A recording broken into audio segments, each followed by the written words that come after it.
ربما جواهر ليست الأجمل من بين زوجات الشيخ تميم، لكنها الأقوى والأكثر ثراء، وهي المرشحة الأقوى لخلافة موزة والدة الأمير. منذ أن اعتلى الشيخ تميم سدة الحكم في دولة قطر، بعد أن أجبرت والدته الشيخة موزة والده الأمير حمد للتنازل عن الحكم، اشتعل صراع بين زوجات الأمير تميم على لقب السيدة الأولى ومن تضمن لابنها لقب الأمير القادم.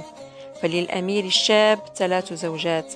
الأولى هي ابنة عمته جواهر بنت حمد بن سحيم الثاني، وله منها 3 أبناء، هم المياسة المولود عام 2006، وحمد المزداد في عام 2008، وعائشة عام 2010.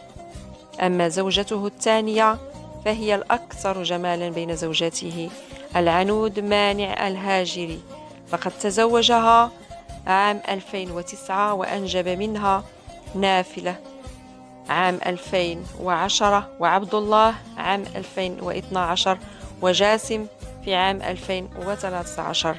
وعن زوجته الثالثة فهي نورة بنت هدال الرجباني الدوسري، وقد تزوجها بعد تسلمه السلطة بعام، وأنجب منها جوعان عام 2015. زوجات تميم منذ وصوله لعرش قطر اندلعت بينهن صراع على من تكون سيدة القصر خلفا لوالدته الشيخة موزة، حيث تسعى كل واحدة منهن لضمان لحصول ابنها على الإمارة مستقبلا.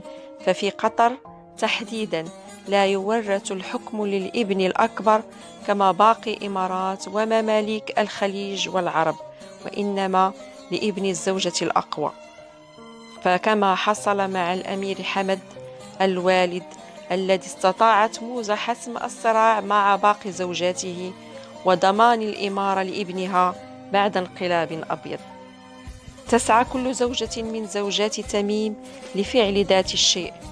والمتتبع لنشاطات العائلة الحاكمة في قطر يرصد تحركات أكثر للشيخة جواهر التي تعد الوجه الإعلامي لحريم تميم، وهي الأكثر ظهورا وتصدرا للعمل العام. وتدور أقاويل من قصر الأمير أن الوالدة موزة تنحاز لجواهر في صراعها على تسيد الحرملك الخاص بتميم، فهي ابنة عمته الأمير، ووالدها من كبار المستثمرين. والدتها هي الشيخة عائشة الثاني، هي من مساعدات موزة ومن دعمتها لنقل السلطة لابنها، ما دفع كثيرين للقول أن جواهر هي الأقرب لحسم النزاع النسائي في قطر.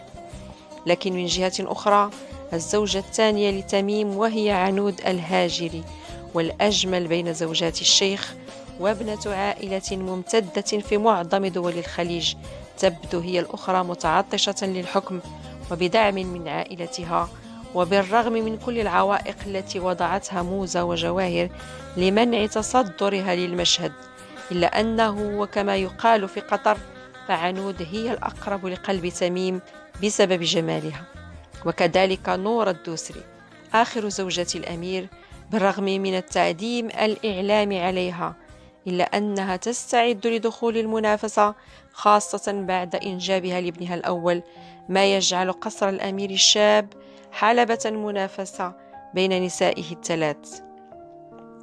في حين الآن كون الشيخة موزة ما زالت تحكم قبضتها على الحكم، لا يعرف من بين حريم تميم ستخرج منتصرة.